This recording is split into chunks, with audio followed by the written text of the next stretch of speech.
¿Qué tal? ¿Cómo están? Buenas noches, bienvenidos a 24 horas, noche lluviosa en Asunción, 20 grados 4. La actual temperatura, muchas informaciones para compartir, sin lugar a dudas. Nuestro tema central sigue siendo el COVID-19 y su desarrollo en nuestro país. Un fin de semana bastante intenso, estamos hablando por la Semana Santa, que a su vez también trajo una gran cantidad de casos confirmados, principalmente el informe que dio a conocer anoche el Ministerio de Salud. Juan, ¿cómo te va? Buenas noches. ¿Qué tal, Rolando? ¿Cómo estás? Buenas noches. Bueno, muchas novedades en torno a la Semana Santa, las medidas económicas de urgencia que está pidiendo el pueblo entero en este momento y sobre todo las novedades acerca de esta cuarentena, a ver si se relaja o no, o si se endurece nuevamente con los nuevos datos que tienen que ver con el Ministerio de Salud. Precisamente vamos a actualizar los números actuales en cuanto a nuestro país. Tenemos 147 casos confirmados de COVID-19 hasta el momento. Estamos hablando también de 6 fallecidos y 22 personas que recuperaron totalmente su salud después de haber pasado por este calvario, por así decir, de parte del coronavirus. Son los números actuales, igualmente repetimos, estamos esperando la actualización oficial del Ministerio de Salud acerca de estas cifras. Gracias, Juan. Atento a las nuevas cifras que se va a dar a conocer en instantes nada más. Una información que se dio a conocer en horas de la tarde guarda relación con un hombre que falleció este fin de semana y cuya familia recibió la información de que era COVID-19 positivo. Esto ocurrió en la zona de Arroyos y Esteros. Este hombre habría recibido atención en el Hospital de Clínicas y muchas informaciones surgieron a partir de todo esto y queríamos saber en detalles qué fue lo que pasó específicamente. Ya le tenemos en el teléfono al doctor Jorge Giubi, director del Hospital de Clínicas, para saber con relación a la situación de este paciente y en qué circunstancias ingresó al Hospital de Clínicas. Doctor, ¿cómo le va? Buenas noches. Sí, buenas noches. A toda la audiencia también muy buenas noches. Bueno, doctor, esta persona es un paciente del Hospital de Clínicas. ¿Fue atendido cuándo? Primero que nada, lamentar una terrible pérdida, una familia que está sufriendo y creo que tenemos que tener mucha discreción al referirnos, ¿verdad? Porque deberían de haber sido datos confidenciales que, bueno, que por la situación se socializaron, ¿verdad? Realmente aquí tenemos el caso de un paciente conocido del hospital que estaba con un cuadro, una leucemia, que estaba siendo tratado en el hospital, que hace 10 días pasó por un cuadro acudió para una quimioterapia programada, fue alta, sin ningún síntoma en ese momento, ¿verdad? Y bueno, hace unos días, el viernes específicamente, volvió al hospital, descompensado, se fue evaluado en el servicio de urgencias, se detectó un cuadro pulmonar, ¿verdad? Y ahora por protocolo todos los cuadros pulmonares son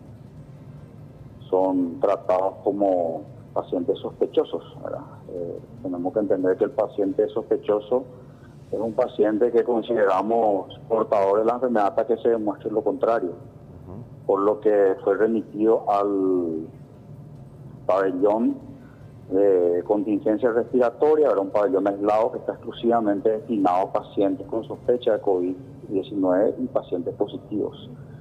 Entonces, evolucionó mal y bueno, lamentablemente tuvimos el desenlace que ya es conocido por todos.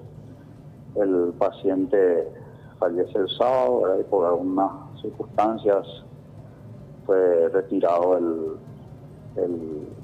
cuerpo el día domingo.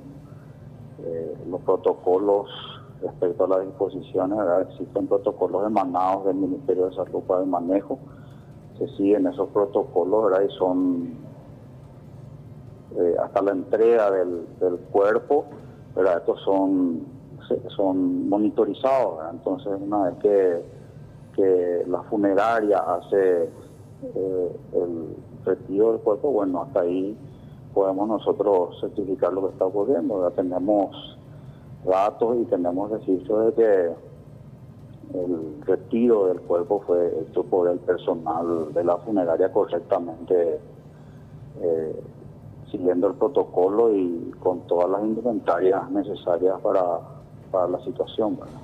Ahora, nosotros queremos quiero aclarar también yo que nosotros registramos una sola toma de muestra, ¿verdad? Que es la que la que se tomó en el hospital y se remitió al laboratorio central, que desconocemos que haya sido tomada una muestra y que haya venido negativa, ¿verdad? No desconocemos. Nosotros el resultado de la prueba recién lo pudimos tener el domingo en la noche, cuando ya habían retirado el cuerpo, ¿verdad? Pero como le digo, todo paciente sospechoso se maneja como un protocolo como si fuera un positivo, ¿no? Eso es así. Doctor, ¿se puede entregar el cuerpo independientemente a que hasta ese entonces todavía no se tenía el resultado? Sí, porque por más de no tener resultado, el protocolo dice que se maneja como si fuera un caso positivo y existen todas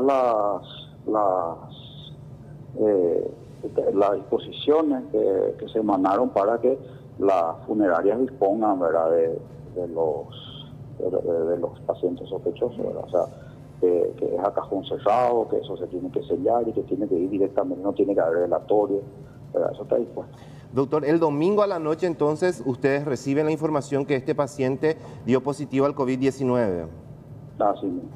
Ahora, doctor, él consultó días antes, una semana antes se hizo su quimio. ¿Se sospecha que en ese tiempo él ya pudo haber estado con la enfermedad de alguna manera? Eso hace levantar la alerta también allí en el hospital con relación a los profesionales que asistieron a este paciente. Vamos a tomar todas las medidas necesarias para poder resguardar al personal de salud que estuvo en contacto. Realmente un paciente de esas características, un paciente inmunocomprometido que tiene sus defensas bajas, es difícil que tenga un periodo importante de asintomático. El paciente salió de alta el 30 de abril y en ese momento no presentaba ningún síntoma. Entonces, pero de todos modos vamos a tomar todas las medidas que estén a nuestro alcance y que dicten los protocolos para poder resguardar y evitar sobre todo la propagación de esta enfermedad.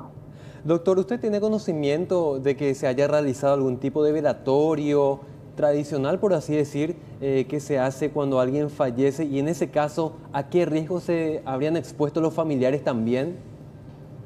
Yo desconozco sé por lo que vi en la prensa, ¿verdad? No, yo desconozco que haya habido, o sea, no me consta personalmente si hubo un velatorio, si el cajón estaba sellado, ¿verdad? Pero existe un protocolo, en realidad el protocolo habla inmediatamente sellar el cajón y proceder al entierro, ¿verdad?, sin ningún proceso de velatorio.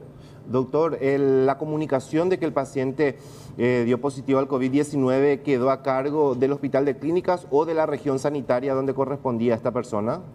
La comunicación a los familiares. En realidad nosotros trabajamos en coordinación con la Dirección de Vigilancia Sanitaria, ¿verdad? Y nosotros informamos de nuestros pacientes, ¿verdad? Este paciente falleció ese sábado de noche y la información se hizo el domingo, se hizo la información, ¿verdad?, que falleció y bueno, tuvimos el resultado recién en horas de la noche, ¿verdad? Y se realiza de todo el protocolo. ¿Cómo se va a actuar de aquí en adelante en caso de que haya otro fallecimiento con un diagnóstico positivo del COVID-19? Es que no es la primera vez que hemos tenido una situación de esta, ¿verdad? Es el primer caso positivo que tiene el Hospital de Clínicas. Hemos tenido otros casos en las mismas circunstancias que no teníamos el resultado, que se sospechaba del paciente, ¿verdad?, y que se siguieron todos los protocolos para poder enterrar al paciente. Después resultó el test negativo, pero bueno, igual se siguen los pasos. Todos los protocolos están orientados a salvaguardar el interés en general de todos. Los protocolos no fallan, somos nosotros los que eventualmente no los cumplimos, en forma que al fallar falla evidentemente el protocolo, ¿verdad? Pero no, son errores humanos. Ahí cada situación que se crea es una situación que nos hace aprender y que nos hace corregir los errores que tenemos, ¿verdad? Hay mucho por delante tenemos y bueno, tenemos que prepararnos de la mejor forma. Doctor, ¿cuál es el protocolo en este caso? Usted nos confirma que falleció el sábado, tengo entendido, en horas de la noche. El domingo se retiró el cuerpo, pero recién esta mañana, de acuerdo a la información que se tiene, esta persona fue sepultada. De acuerdo al protocolo, ¿cuánto tiempo después del fallecimiento ya se debe proceder a sepultar? Lo ideal es que se retire con todas las normas de bioseguridad, se sella el cajón y bueno, inmediatamente se procede al entierro sin pasar por el periodo velatorio, ¿verdad? O sea, lo recomendable es que sea así. Bueno, doctor, en el caso del Hospital de Clínicas, ¿cómo está la recepción en este momento de la cantidad de pacientes respiratorios? Estamos hablando de que hay un abasto importante. ¿Cómo está reaccionando este centro? Porque igualmente es de referencia para todo el departamento central. Bueno, nosotros estamos formando parte de lo que es hoy día el sistema de salud a cargo del señor ministro. Nosotros rendimos cuentas al ministro de todas nuestras actividades y tenemos un servicio de urgencias respiratorias que está trabajando en forma en adultos y en pediátricos en forma independiente en las áreas no respiratorias. Nosotros estamos trabajando desde el 9 de marzo activamente en estas urgencias diferenciadas y hasta hoy hemos recibido aproximadamente 400 pacientes que vinieron a las urgencias respiratorias. Hemos internado alrededor de 25 pacientes. Hemos tenido aproximadamente cuatro óbitos, ¿verdad? Y de todas las muestras que enviamos hemos tenido un solo paciente que dio positivo. El resto de las muestras que enviamos de los pacientes con alta sospecha dieron negativo.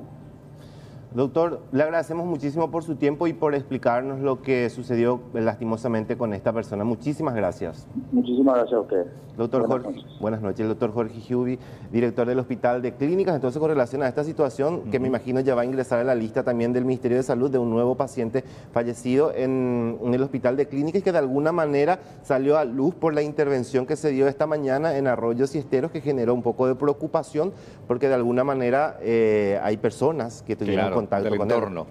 Bueno, ya vamos a guardar esto en la actualización que presumo esta noche va a ser el Ministerio de Salud Pública a través de su tuit diario del ministro Mazzoleni.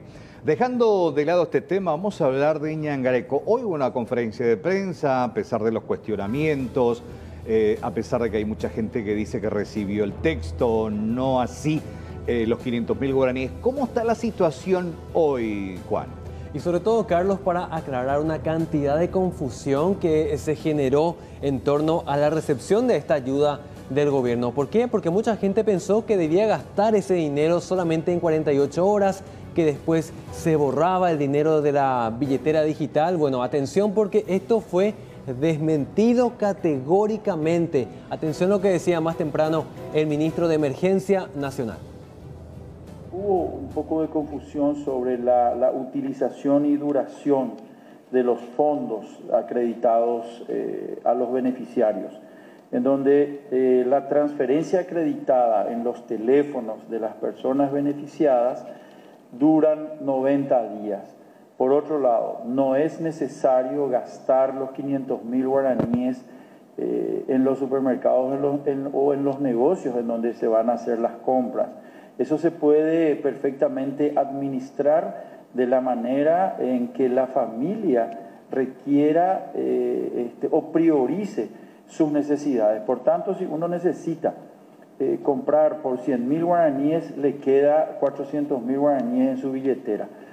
Hemos tenido notificaciones sobre comercios que han recomendado a los clientes usar todo el fondo acreditado en sus billeteras. Por lo tanto, eso no debe de ocurrir y la gente no debe permitir que se les sorprenda con este tipo de aseveración.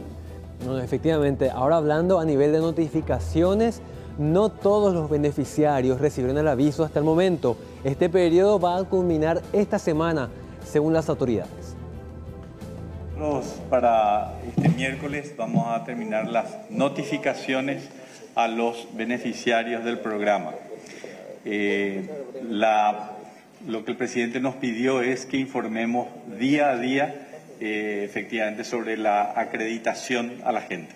De ahí ya comienza el trabajo de las operadoras telefónicas, trabajando ya con la gente, el trámite que tiene que hacer. Estamos trabajando intensamente para regularizar cualquier situación que está pendiente, pero efectivamente este miércoles nosotros vamos a terminar las notificaciones.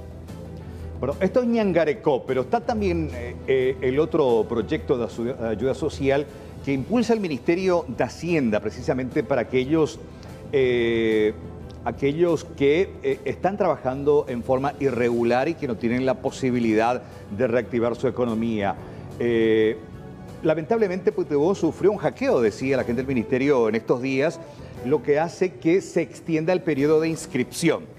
Exactamente, este fin de semana eso hizo que se atrasara un poco todo. Para el miércoles estiman que ya va a concluir la inscripción. Hasta esta mañana, cerca de las 8, se tenía un poco más de 700.000 inscriptos. Recordemos que esto está destinado a cerca de 1.500.000 beneficiarios. Exactamente, esto nos decía el viceministro de Economía, Humberto Culmán. Recordemos que acá el universo potencial de beneficiarios es de 1,5 millones de personas más o menos. Hasta la fecha de hoy, a las 8 horas, tenemos un registro total de 770.686 personas inscritas dentro de las plataformas de la app y de la web, y también más de 100.000 llamadas de consultas atendidas a través de call center y también las redes sociales. Entonces, para evitar esas saturaciones, que volvemos a aplicar esta regla. Entonces, del 0, 1, 2 y 3, aquella persona que termina su cédula en estos números son los que hoy pueden postularse. Mañana 4, 5, 6 y 7, y el miércoles, el último día, para los números que quedan, para todas aquellas personas que no pudieron registrarse antes o que tienen cédula que termina en letras. El miércoles, el último día. Tiene que ser un adulto mayor de 18 años, paraguayo o nacionalizado. No tiene que ser funcionario público, no tiene que ser beneficiario de un programa social o pensionado del IPS o de la caja fiscal. Y entonces nos enfocamos principalmente en los cuentapropistas informales en este subsidio. Bueno, atención con esto, porque vamos a hablar de un tema bastante delicado para las familias, el tema de la educación. ¿Por qué? Porque todavía no se sabe a ciencia cierta cuándo se va a dar el tema de la vuelta a clases físicamente. ¿Por qué digo físicamente? Porque el Ministerio considera que las clases todavía están vigentes de manera virtual. Hay madres que preguntan, hay padres preocupados acerca de qué nivel de riesgo va a tener mi hijo o mi alumno al volver a las clases. De hecho, es importante también comentar esto, que tanto el ministro del Interior como el ministro de Educación habían coincidido, no en fecha, pero sí en criterio, de que lo último que se levantaría para la restricción justamente tiene que ver con la vuelta a clases. Algunos decían el mes de agosto, incluso el ministro del Interior se animó a decir septiembre, no lo quiso confirmar el ministro de Educación, pero bueno, por lo menos hasta ahora no está pensado el regreso a clases, pero esta situación preocupa no solamente al sector público, que tiene que buscar la manera de ayornarse en las plataformas digitales, sino que también a los colegios privados, que muchos de ellos dicen incluso podrían cerrar sus puertas. Eso implica un montón de docentes desempleados por un lado, pero también de qué manera el sector público va a absorber a esos chicos. Exactamente, Carlos. Y mientras tanto, ya que estábamos diciendo que el Ministerio considera que todavía están vigentes las clases, se está buscando una mejor herramienta. ¿Por qué? Ante las quejas por el tema del internet, que la señal, que no es tan didáctico. Bueno, la vuelta a clases va a ser por televisión y esto ya está vigente. Hay un canal de cable que transmite una señal que es retransmitida a su vez por la TV pública, y con esto se trata un poco de llegar a los hogares. Se usa la televisión, también la radio y otros medios históricamente tradicionales. El MEC tiene que balancear muy sabiamente dos elementos. El primer elemento es la calidad y el segundo elemento es la equidad. Nosotros hoy, sin gastar nada, sin gastar ni un solo guaraní, tenemos las herramientas para hacer una educación de calidad a un gran porcentaje de nuestros alumnos, la mayoría de ellos. Y luego tenemos un porcentaje que no puede acceder fácilmente a eso. Pero si acá podemos subir la calidad, hacer cosas que nunca hicimos, por ejemplo, tener conferencias con maestros de otros países, nuestros alumnos asistiendo a una videoconferencia con sus pares o haciendo proyectos colaborativos, eso puede suceder ahora. Quiere decir que podemos subir la calidad. Y ahora tenemos este sector. A este sector también tenemos que llegar con lo que podamos. Por eso van a venir las clases en televisión y las clases en podcast y las clases en radio, porque nosotros no nos podemos quedar quietos. Nosotros no tenemos seguridad, y vamos a hablar sinceramente. ¿Tenemos alguna seguridad de que vamos a volver en julio? No. ¿En agosto? No sabemos. ¿En septiembre? No sabemos.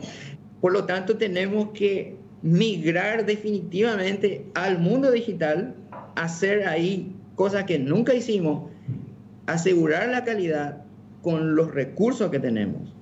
Y luego está el otro sector al cual también tenemos que responder. Entonces, aquellos que no tengan radio, se llegará con ellos a sus propias casas, a lo mejor con materiales escritos. Aquellos que no tengan televisión, pero sí tienen una conexión, aunque sea semanal, a un teléfono con internet, descargarán materiales. O sea, para todos ellos tiene que haber una respuesta, y en eso estamos ahora mismo.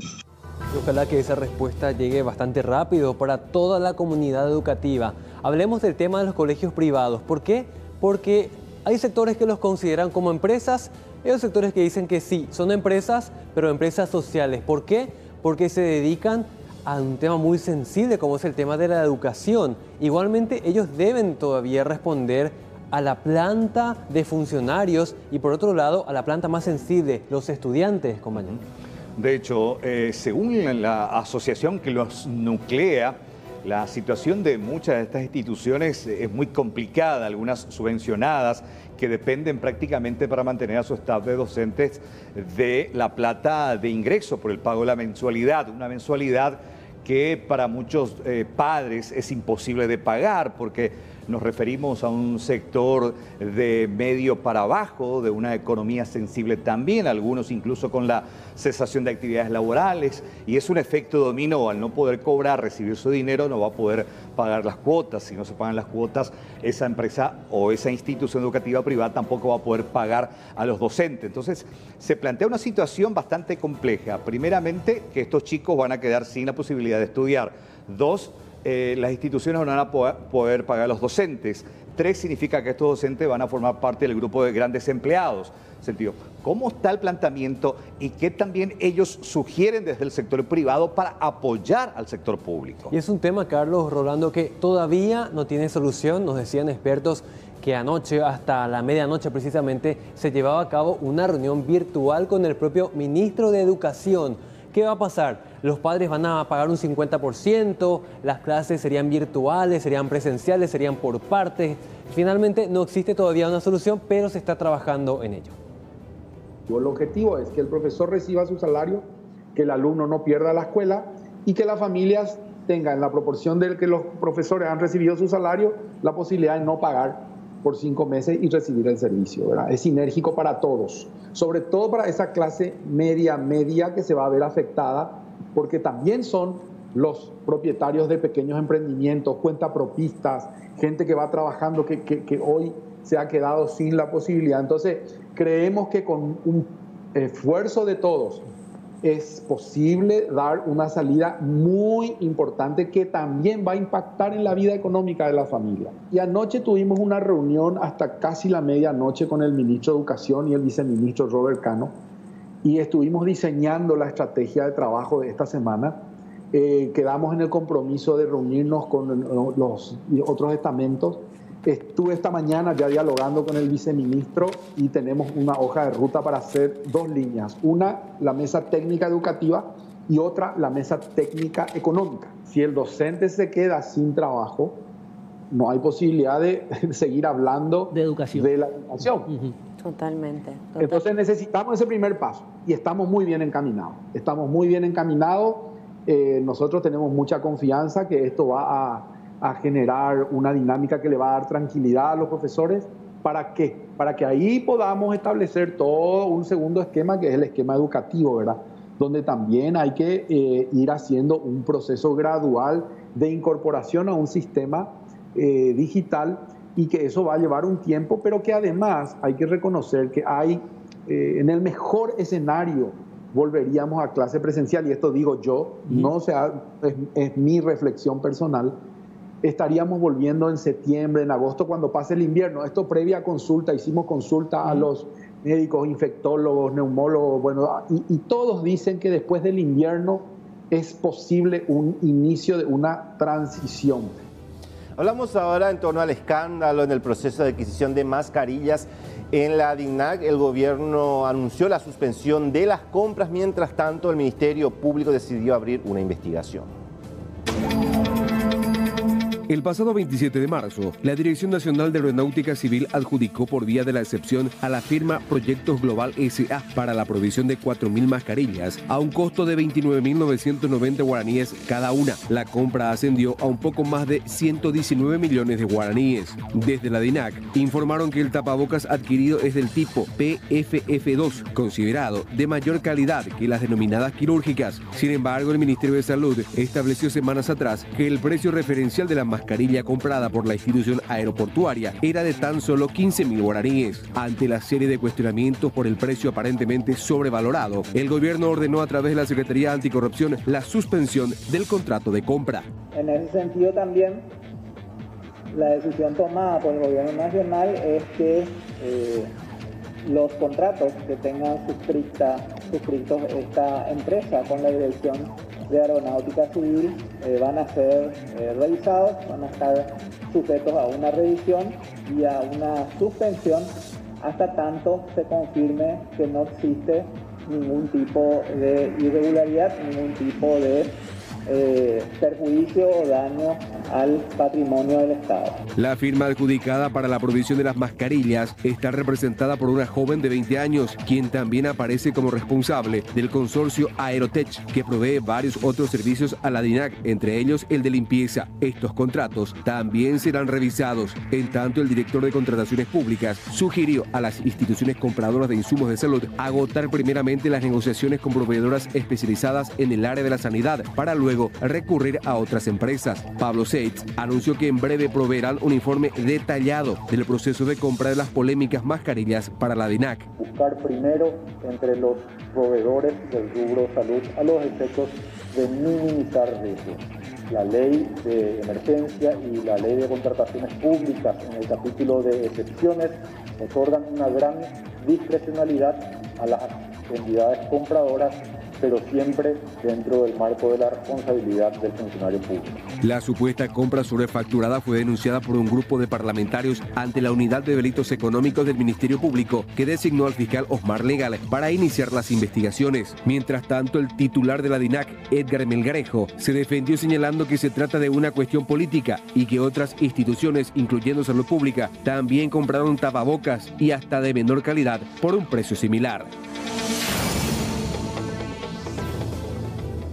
Bueno, estábamos viendo el Silvio Pettirossi. Vamos a dejar de lado esta investigación. De hecho, comentar también que el grupo de diputados que presentó esta denuncia se reunió esta tarde-noche con el fiscal legal justamente para ampliar más detalles acerca de esta pesquisa. Pero hablando del aeropuerto, vamos a hablar acerca de la decisión de la continuidad del cierre de fronteras, tanto la frontera seca como aérea también, porque esta situación va a continuar hasta el próximo domingo 19. Significa que nadie puede entrar ni salir del país a excepción de aquellos vuelos humanitarios. Lo cierto y concreto es que esta situación, reitero, continúa por una semana más. Esto decía precisamente la titular de Migraciones al respecto. Cada uno con sus lugares de guardar la cuarentena, de aislamiento, por llamarlo así. 93 fue la cantidad, en su mayoría niños y mujeres. Cada uno de ellos fue un centro donde se los condujo y bueno, hubo creo que 3 ómnibus que fueron a buscarlo y eso está coordinado con la gente de salud. Es salud quien tiene toda la ficha de cada uno llena, eso hay que recalcar, y para que la ciudadanía quede tranquila también, claro. Ellos están declarando bajo declaración jurada, ¿verdad?, de dónde provienen, que no tienen ningún síntoma, que aceptan los lugares donde van a llevarlos a cumplir con la cuarentena. Entonces la ciudadanía debe estar tranquila en ese sentido y es todo bajo los controles rigurosos sanitarios. Eso tienen que tener en cuenta y no vamos a ceder ante eso, ¿verdad? Porque hasta ahora nos está saliendo bien, las estadísticas hablan por sí solas, no hay que bajar la guardia por eso. Y hablando de compatriotas, 241 de ellos que habían ingresado desde territorio brasileño y que se encontraban en cuarentena, hoy finalmente abandonaron los refugios, esto en la zona del Alto Paraná. Paralelamente, otro grupo que se encontraba en el Puente de la Amistad ingresaron a Paraguay y fueron distribuidos a diferentes albergues. Todos los resultados de los test han dado negativos y eso demuestra, señores, señoras, que las medidas que se están tomando son efectivas. Están dando resultados y a las pruebas nos remitimos. El total de los connacionales que han completado su periodo de cuarentena es de 323 y ya algunos de ellos están en sus respectivos domicilios. El primer grupo que concluyó, ustedes acompañaron la salida junto al presidente de la República, fue el grupo que estuvo en la Academia Militar en Capiatá unos días atrás. Esa es la situación en cuanto a los que han culminado y están saliendo en este momento. Por otro lado, reitero que las fronteras permanecen cerradas, tanto para ciudadanos extranjeros como para ciudadanos connacionales. Lastimosamente, y reitero lo difícil que fue y sigue siendo la toma de esa decisión, pero es la única manera de seguir adelante implementando las recomendaciones del Ministerio de Salud, que a su vez las reciben de la Organización Mundial de la Salud. En este momento hay alrededor de 116 personas, todos ellos hombres, en el Puente de la Amistad. Llegaron a ese lugar en la madrugada de ayer, se conversó con ellos estaban en San Pablo, se les explicó que las fronteras estaban cerradas, que lastimosamente al no reunir condiciones de emergencia, humanidad o cuestiones de salud, no iban a poder ingresar, porque esos lugares que tenemos en los albergues de cuarentena están apuntados y reservados para aquellas personas que efectivamente presenten situaciones humanitarias de salud o de vulnerabilidad. Bueno, y esta fue una Semana Santa diferente y también de muchos inconscientes, gente que viajó a pesar de las prohibiciones hasta el interior del país y que ahora intentó regresar. Escuchen atentamente la evaluación del propio ministro del Interior. La gente que volvía fue absolutamente inferior a la gente que se fue antes de la Semana Santa. Quiere decir que la advertencia tuvo eco, pero probablemente en los próximos días van a ir retornando. Y letrado colomicano, en este caso, y letrado ahí, y letrado A. Entonces tenemos que tener en cuenta que la Fiscalía va a actuar de manera inflexible. Fíjense ustedes, desde el 20 de marzo a la fecha, tenemos 2.874 aprehendidos. No puede ser que nuestra gente no tome conciencia de la gravedad del caso. Bueno, atención con esto. Lo que está en discusión en este momento es extender o no la cuarentena por otra semana más. ¿Qué dicen los expertos en salud? Que hay muchas variables. La densidad poblacional, la cantidad de números confirmados todos los días, si estamos o no preparados y sobre todo el comportamiento de la gente. Escuchemos lo que se analiza en este momento.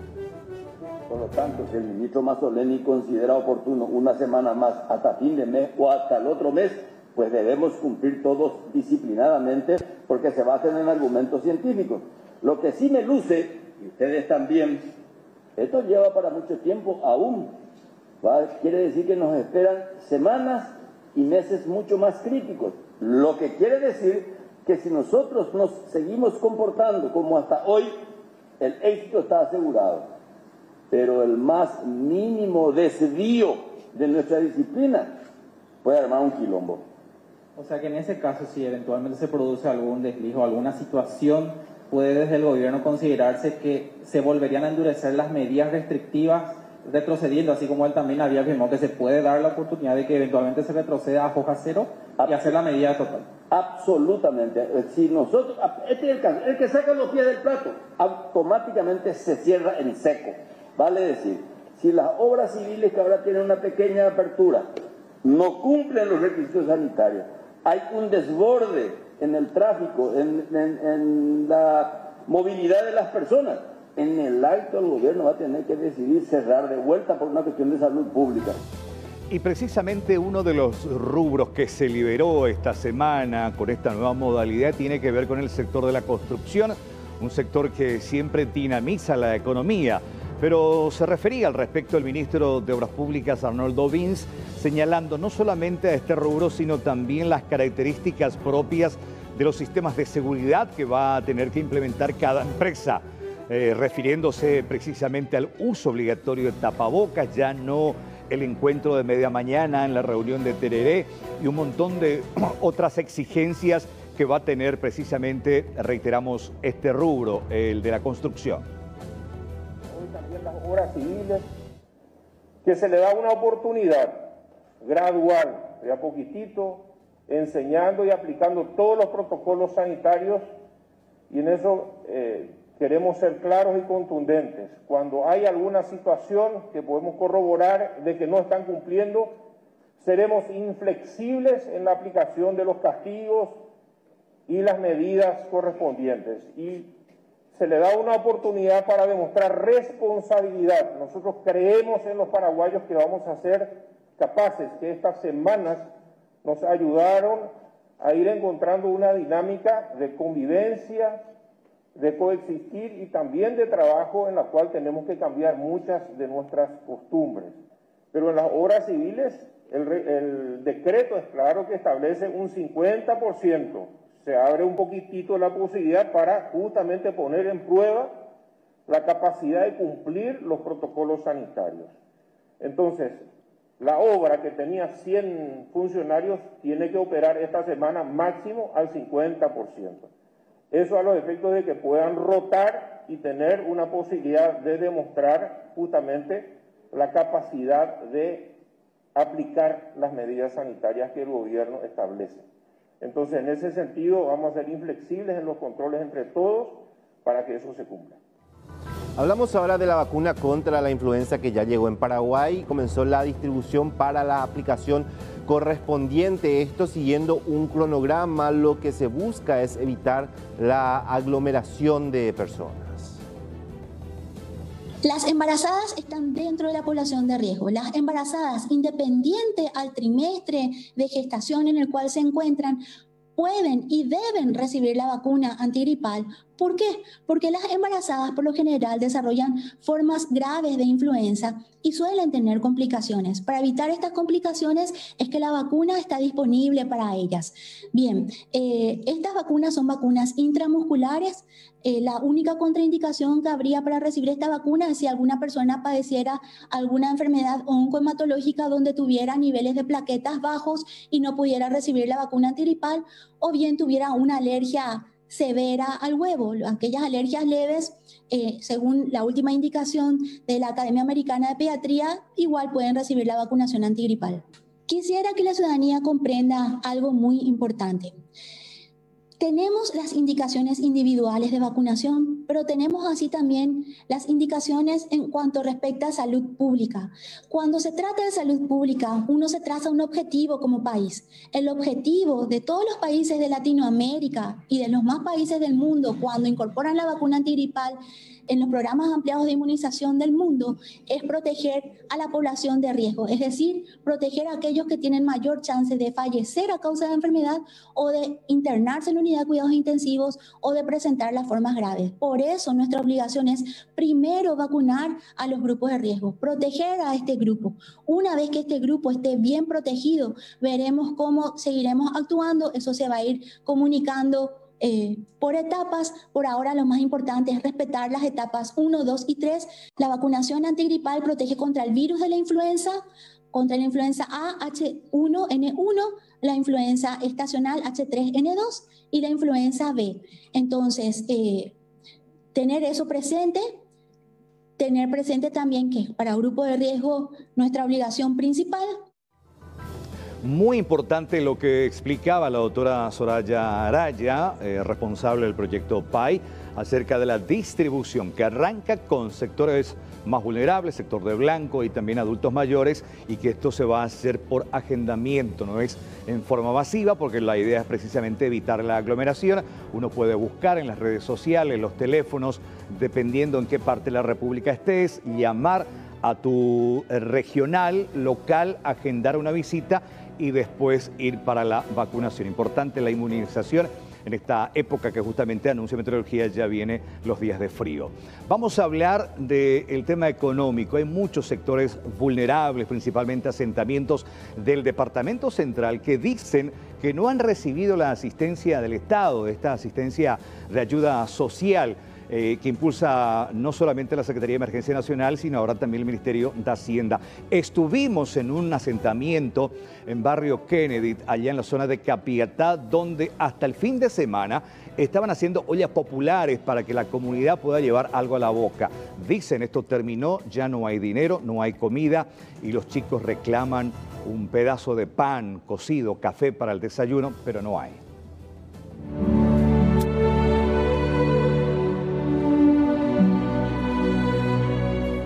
Llegamos hasta la ciudad de Capiatá, específicamente en el barrio Kennedy, para conocer la situación de varias familias que dicen no acceder a los beneficios que da el Estado a las personas que están necesitando, especialmente a las familias más vulnerables ante esta situación de crisis que atraviesa el país. A continuación les presentamos algunas de las notas con algunos representantes de familias de esta localidad. Sí, coste día la que grande para mí, güey, ni desayunar, güey. Mandalina, me cago en Carlos, y güey, pecha para mí con la situación. Y vaya a traer la situación, güey, por. Con la subsidio, cueva, mi amigo, algunos vecinos, cueva, mentira, va a verte, no, señores, güey, por, va a verte, todo mentira, cueva, y me la mentira, güey, por. Ya demasiado jugadores y la Capiatá, poneme cantidad de mercadería. Todos a escuela y yo en garupa, nada la moría jupe. No tenemos más nada que darle a ellos. Le endulzamos agua con azúcar, si tenemos fideos, los vecinos nos dan, hacemos hervir un poco, con eso le entretenemos a ellos el hambre. Pero ahora ya nada no tenemos. Hoy, como dijo hace rato mi compañera, ya lo que Dios es grande, estamos viviendo. Ya no tenían ni que desayunar, algunos que otros con mandarina están sobrentando el hambre. Sí, ya tuvo tercera edad cuando era cora. 2 años vi mañana no estaba bueno ni idea cora. ¿De cora ya hoy? No da cora, y tiempo años no está para más, o a verte o agua. Esa pe subsidi con ahí te ves, esa te caro. Ahora topa, yo voy a terminar unos años tú, después caro. Por eso. Vendedora, ya vender con la ponja, con anda y se veche porque echamos caruchima, vamos que ver con la ponja vender un areja con ando, pues en va mañana. Que no de otra vez permiso para ir a trabajar, ¿ves? Porque no da gusto quedarnos todos los días en casa y no hacemos nada otra vez. Sí, que no hay nada para comer legalmente en casa. 0971-210-807. Vamos a estar esperando cualquier colaboración de alguna persona de buen corazón que nos quiera. Exactamente, para poder realizar acá la criatura. Los adultos no necesitan, por la criatura sí necesitamos. Estas familias esperan que las autoridades correspondientes lleguen hasta esta localidad, hasta el barrio Kennedy de la ciudad de Capiatá, para que puedan ver la situación en la que se encuentran y también, por sobre todas las cosas, encontrar alguna solución a las necesidades básicas que tienen estas personas. Y a continuación vamos a hablar de un importante anuncio hecho este mediodía en el Palacio de López de parte de las autoridades económicas, del ministro de Hacienda, del titular de la Agencia Financiera de Desarrollo, como así también del propio presidente del Banco Central del Paraguay. El Estado inyectará unos 200 millones de dólares para la concesión de créditos a micro, pequeñas, medianas y hasta grandes empresas a través de la Agencia Financiera de Desarrollo. El titular de la AFD, José Macier, informó que la capitalización tanto del fondo de fideicomiso como el de garantías permitirá el otorgamiento de préstamos por unos 1.000 millones de dólares. Las autoridades de gobierno creen que con este sistema se solucionará el problema de acceso a créditos en el sistema financiero. Estiman que los fondos ya estarán disponibles a partir de este viernes y que las condiciones de acceso a estos créditos serán mínimas. Lo que se ha decidido es capitalizar al Fondo de Garantía de MIPYMES, FOGAPI, por un valor aproximado a 650.000 millones de guaraníes o 100 millones de dólares, que sumado a los 55.000 millones de guaraníes que ya tenemos, más los 30.000 millones que también nos va a pasar según la ley de emergencia del Ministerio de Hacienda, tendríamos un monto aproximado de 735 mil millones de guaraníes para otorgar garantías a las MIPYMES y también a las no MIPYMES. Básicamente con estas garantías se podrían garantizar, valga la redundancia, operaciones de crédito por un monto aproximado de 800 millones a 1.000 millones de dólares. Estamos hablando de garantías por un valor aproximado de 90.000, o sea, no un valor, un número aproximado de 90.000 a 100.000 operaciones que puedan ser garantizadas. Realmente es importante esto porque esa es la ventaja de un fondo de garantía, que con menos recursos pueden garantizarse operaciones de mucho mayor volumen. Y con esto lo que estamos solucionando es un problema de riesgo crediticio que tiene la entidad financiera. Hoy día ya tienen liquidez por todas las medidas que el Banco Central estuvo adoptando y también por los recursos que la AFD está inyectando, pero el riesgo de crédito no estaba solucionado. Entonces, con este fondo de garantía y con las garantías que se van a otorgar a través de este fondo, podríamos garantizar aproximadamente 1.000 millones de dólares en créditos para las MIPYMES y, como mencioné, también para otras entidades de un poco mayor tamaño. Y algunas precisiones que podemos hacer, Juana Audiencia, con relación a este tema, es que el Ministerio de Hacienda incrementa en 100 millones de dólares los aportes al Fondo de Garantía de Créditos para las MIPYMES, FOGAPI, se conoce FOGAPI, para asegurar recursos a más de 500 millones de dólares. Alrededor de 11.000 pequeñas y medianas empresas serán beneficiadas con este plan. También se prevé incrementar en otros 100 millones de dólares el aporte al fideicomiso de la Agencia Financiera de Desarrollo para créditos a aproximadamente 50.000 MIPYMES, que son las pequeñas y medianas empresas. Igualmente, el Banco Central del Paraguay rebajará en 2 puntos el encaje legal, lo que permitirá una mayor liquidez del sistema bancario y financiero para los préstamos. Igualmente, la banca matriz realizará operaciones de compra-venta compacto de recompra de cartera de altísima calidad que permitirá a las entidades de crédito, entiéndase bancos y financieras, contar con más recursos para la concesión de crédito. Repetimos esta línea de crédito, estos 200 millones de dólares más que se amplía tanto para el fondo de fideicomiso como para el fondo de garantía de la AFD, estarán disponibles desde el viernes y supuestamente, hay que ver, del dicho al hecho hay un largo trecho, que las condiciones para el acceso van a ser mínimas. Aníbal, a mí me gustaría dividir entre 3 los grandes grupos que están necesitando ayuda económica urgente de parte del Estado. En primer lugar, los pobres extremos, ya anunciados con la ayuda de Ñangarecó. En segundo lugar, el tema del programa Putribó, que tiene que ver con la gente que trabaja formal o informalmente. Y en tercer lugar, la gente que dijo en algún momento, bueno, de repente tengo una plata ahorrada, puedo abrir un negocio, puedo abrir una panadería o un pequeño restaurante que después fue creciendo. Ahora lo que se exige, por lo menos esta parte de los microempresarios, son reglas claras. De repente el gobierno anuncia, hay créditos accesibles, hay un fondo de garantía para los empresarios afectados que quieran mantener todavía los funcionarios para no despedir gente, pero acá lo que exigen los pequeños y medianos empresarios son reglas claras. Si están las tasas, si está el dinero, ¿por qué es que existe demasiada burocracia? La emergencia ya está, el COVID ya llegó y el golpe al bolsillo ya está presente en nuestro país. Por eso es que ellos dicen, necesitamos reglas claras y sobre todo necesitamos acciones. La emergencia ya está instalada, ¿cómo vamos a actuar? No de acá a una semana, ¿cómo vamos a actuar mañana? ¿Qué le digo a mi empleado que fue contratado para hacer los pequeños trabajos que me están exigiendo ahora una respuesta? ¿Voy a continuar con este puesto laboral? ¿Qué digo yo como comerciante? ¿Voy a cerrar mi negocio? ¿O abro de acá cuánto tiempo?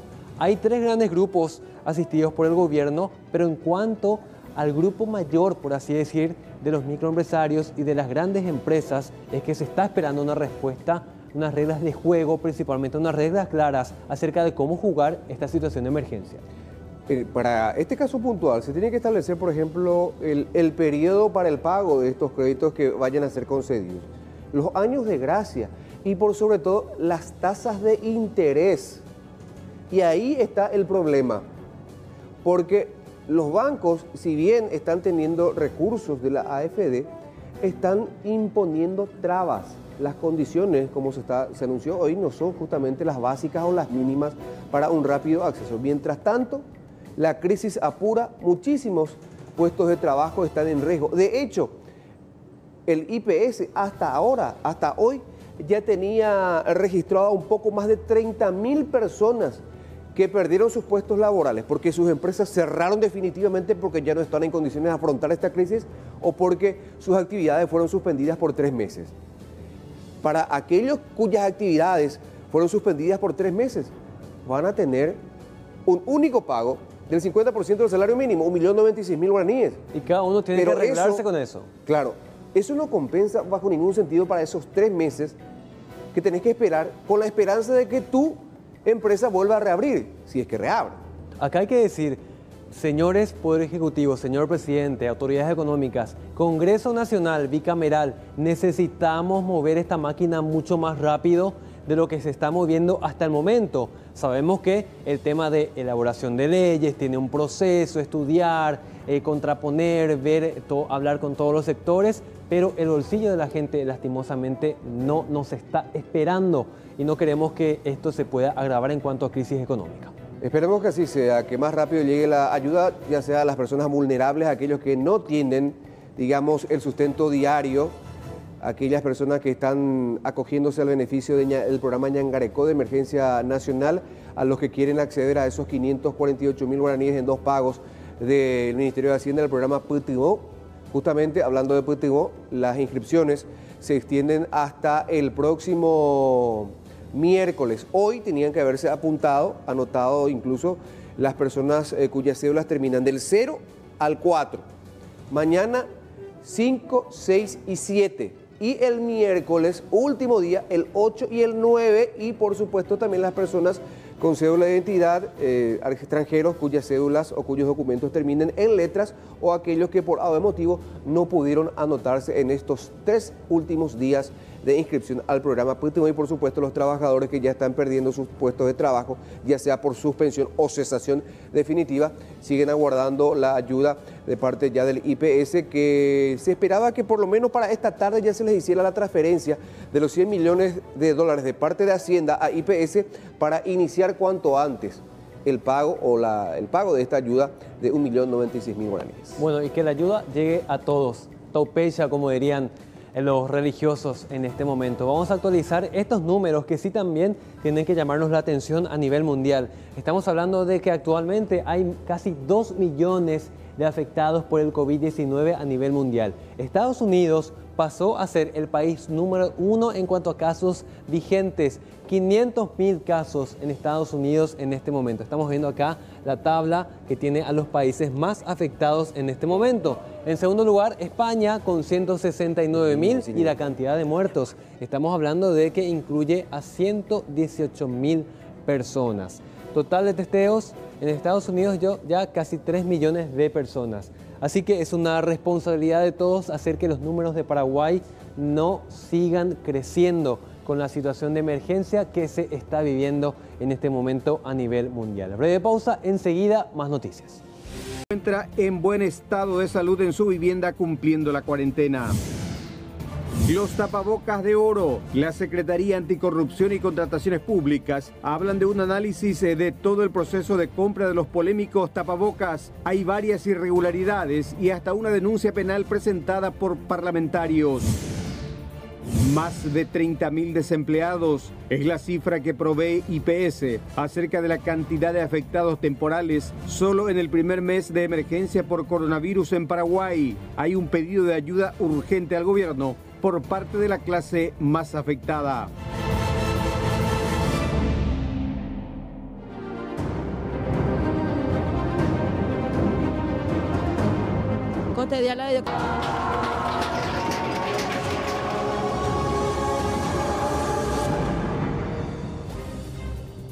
Bueno, la información nos lleva hasta el departamento de la Mambay. Está el doctor Nelson Collar, director de la región sanitaria, acerca de esta situación de la confirmación de más casos en la terraza del país. Exactamente, nos sorprendía hoy 4 casos en el mapa que da a conocer el Ministerio de Salud, 4 casos nuevos que se dan en la zona de la Mambay. Recordar que ya hay un fallecido en Pedro Juan Caballero. Doctor Collar, ¿cómo le va? Muy buenas noches, bienvenido. Sí, para su distinguida audiencia, muy buenas noches. ¿Qué se puede hablar, qué se puede comentar acerca de estos 4 casos confirmados en el Amambay, doctor? Sí, realmente hoy amanecimos con esa información, ¿verdad? 4 casos nuevos de las numerosas muestras que estamos enviando al Laboratorio Central del Ministerio. Y en ese sentido, resumiendo un poco, hoy podemos hablar de 6 casos positivos de Pedro Juan en el departamento de Amambay, ¿verdad?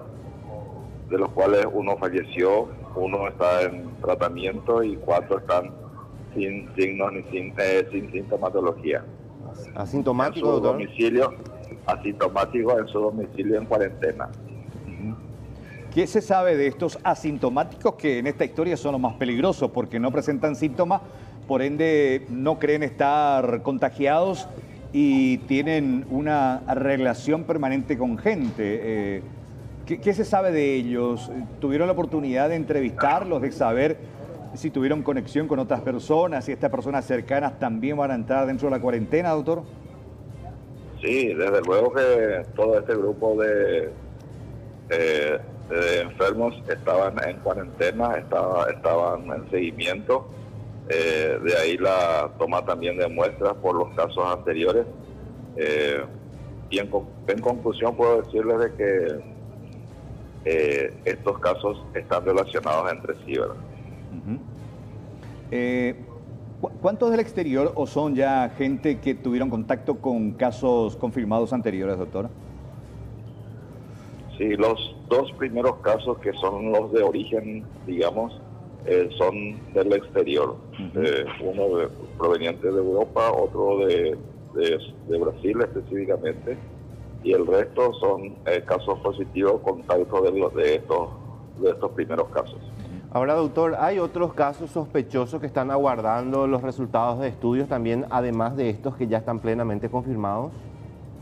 Sí, tenemos un montón de pacientes en cuarentena, un grupo importante en seguimiento, tenemos los contactos y estamos enviando los estudios a diario, ¿verdad? Y ustedes saben que más o menos dentro de poco tiempo vamos a tener la información oficial y luego ya poder difundir lo que corresponde a cada una de las regiones. ¿De cuánta gente estamos hablando o cuánta gente ya se tomó la muestra, doctor? No puedo precisarle con exactitud cuántas muestras específicamente, pero sí puedo decirle que hay un centenar de pacientes en cuarentena y en seguimiento. Doctor, es un caso relativamente atípico, porque 4 casos y los 4 son asintomáticos, ¿verdad?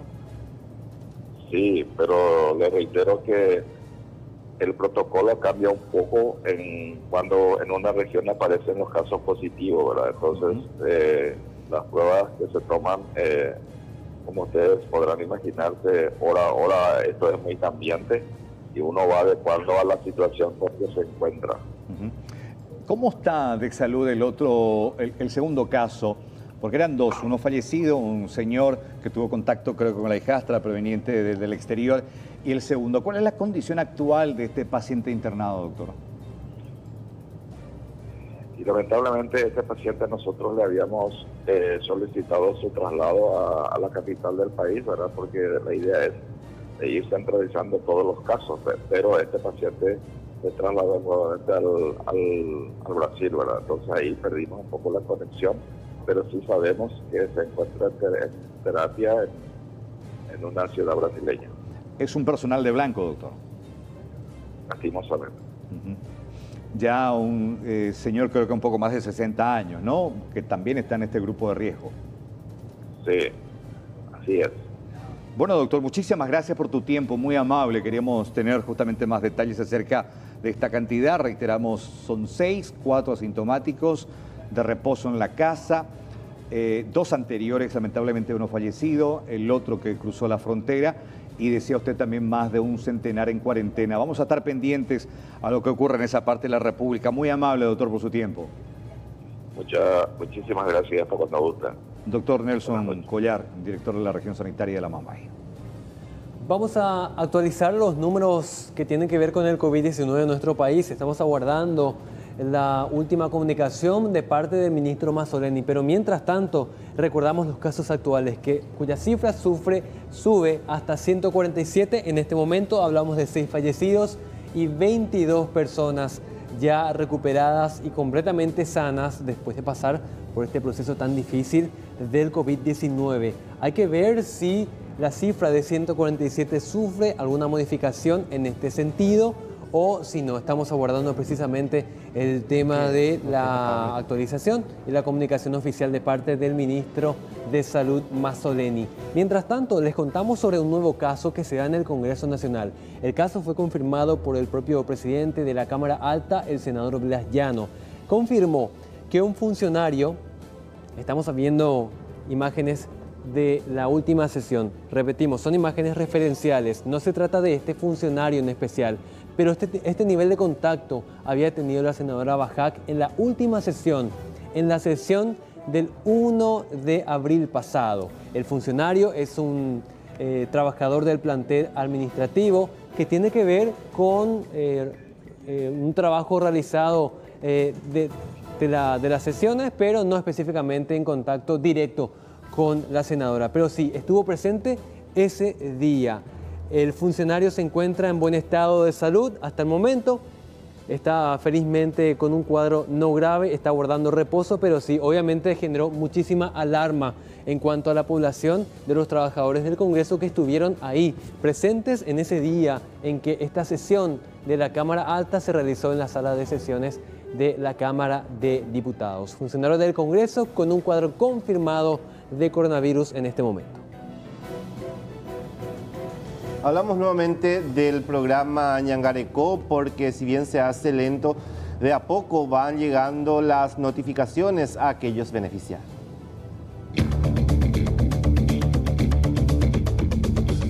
El tema generó mucha confusión en este fin de semana.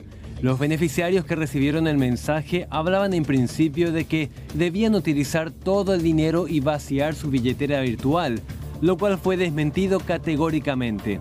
El ministro de Emergencia Nacional puso calma al asunto para la tranquilidad de las personas y dijo que el plazo máximo para las billeteras es de 90 días. Hubo un poco de confusión sobre la utilización y duración de los fondos acreditados a los beneficiarios, en donde la transferencia acreditada en los teléfonos de las personas beneficiadas duran 90 días. Por otro lado, no es necesario gastar los 500.000 guaraníes en los supermercados o en los negocios en donde se van a hacer las compras. Eso se puede perfectamente administrar de la manera en que la familia requiera o priorice sus necesidades. Por tanto, si uno necesita comprar por 100.000 guaraníes, le queda 400.000 guaraníes en su billetera. Por otro lado, las notificaciones aún no culminaron. El ministro Hugo Cáceres dijo que esta semana se dará por finalizado este proceso. Nosotros para este miércoles vamos a terminar las notificaciones a los beneficiarios del programa. Lo que el presidente nos pidió es que informemos día a día efectivamente sobre la acreditación a la gente. De ahí ya comienza el trabajo de las operadoras telefónicas, trabajando ya con la gente el trámite que tiene que hacer. La ayuda no llegó a todos. Entre los beneficiarios se encontraron a muchos avivados, personas fallecidas, personas en las cárceles, personas dentro del sistema de IPS que priorizaron la tradición de mantener la corrupción en lugar de ayudar a las familias necesitadas.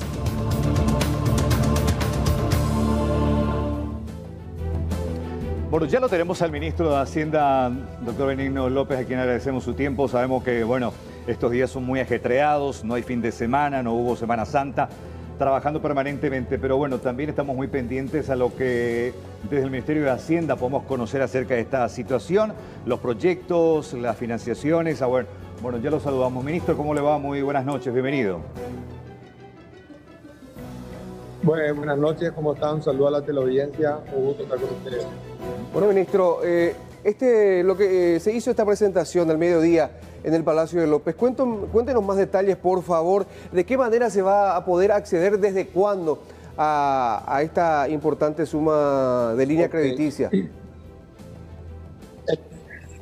En la ley que está vigente, la ley de emergencia, hemos previsto 2 instrumentos para poder paliar de las pequeñas y medianas empresas. Y uno es el fideicomiso, que está previsto en el artículo 18, otro es el fondo de garantía de las pymes, que está prevista en una ley especial, y hemos buscado la forma de cómo financiar ambos productos para que puedan llegar créditos de manera más accesible a toda la cadena de pequeñas y medianas empresas. Y eso es lo que hicimos hoy. La FINUCA, que va a ser encargada de dar nuevos créditos, de comprar cartera, va a tener y va a incorporar a sectores que no están de cierta manera reducidos, que no tienen acceso a la liquidez en este momento, como el sector de las casas de crédito o las cooperativas de crédito, que va a dar un gran alivio a toda esa cadena de ese lado. El fondo es de 100 millones de dólares y va a permitir fondearse de esa manera a través de un fideicomiso con la Agencia Financiera de Desarrollo.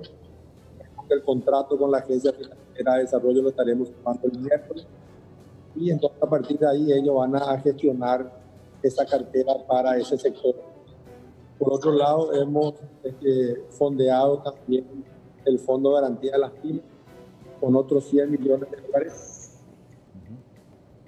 que va a permitir que el Fondo de Garantía que sabe garantizar créditos dentro del sistema.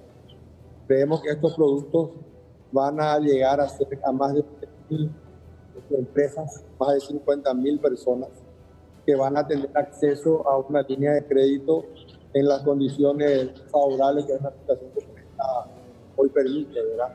Eso va a estar también vigente en las próximas horas, tan pronto como hagamos el fondeo, el resuelto autorizado por el presidente al día de hoy.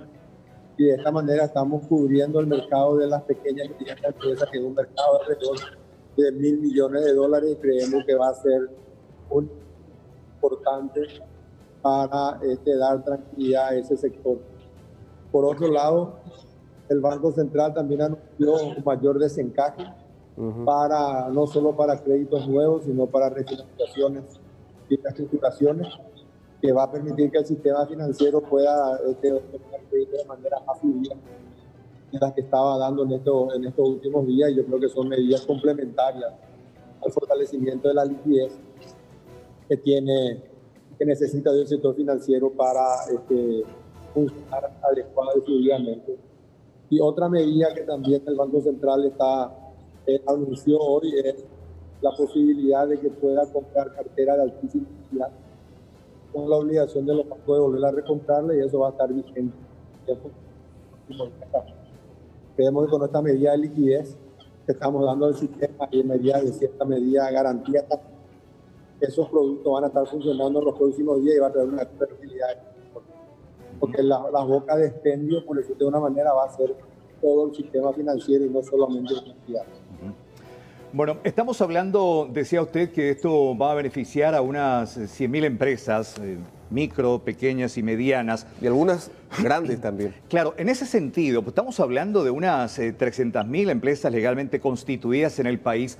¿No se prevé la posibilidad de un fondo de garantía para esas empresas precisamente con el formato de evitar esa cesación de pago, esa cadena de pago? Porque acá lo que hay que, principalmente, en vez de subsidiar a desempleados, que es lo que va a hacer ahora el Fondo de Garantía de IPS, es garantizar y darle fondos y recursos a los empleadores, ministro. Hay un porcentaje muy grande de empresas que están muy pendientes también.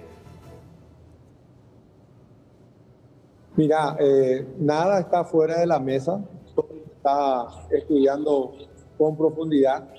La idea es dictar medidas económicas que puedan ser sostenibles en el tiempo y que no impliquen luego un impacto mayor de la economía en el futuro por no poder salir de... Las medidas se están diseñando de manera prolija para satisfacer las necesidades del mercado en la situación de hoy afectada por el coronavirus, ¿verdad? Entre esas puede ser que una medida de esas salga más adelante, pero en el sistema financiero están adecuadas a la situación que tenemos analizada en los últimos años. Lo que el Fondo de Garantía, la liquidez que está dando el Banco Central. La fiducia va a dar respuesta a un amplio sector, ¿verdad? Y luego, y yo creo que todas las empresas grandes que tienen luego su peso en función a estas medidas de liquidez también van a tener acceso a las líneas de crédito y a la liquidez necesaria para hacer frente a sus desafíos, ¿verdad? Los desafíos, como sabemos, son conocidos porque estamos ante un mundo incierto y más medidas estaremos estudiando para ir presentándolas en los próximos días. Ahora, ministro, este dinero que se va a inyectar al fideicomiso, al Fondo de Garantía, ¿no hubiera sido ideal también, antes que utilizar la AFD, utilizar el IPS con la intención de que los requisitos, digamos, sean más flexibles, que las tasas de interés que probablemente los bancos van a cobrar no sean muy elevados y que el IPS sea una tasa de interés un poco más baja? El IPS no presta dinero. No, pero este dinero que ustedes van a inyectar, digo. IPS hacia la... Claro, pero el IPS no presta, no otorga créditos. Más allá de crédito a sus funcionarios y a los jubilados, no tiene el expertise para hacer análisis de crédito adecuado para poder poner en riesgo el patrimonio de IPS, ¿verdad? Yo creo que esas son medidas que se hicieron en el pasado y que fueron nefastas, allá por la crisis financiera del 95.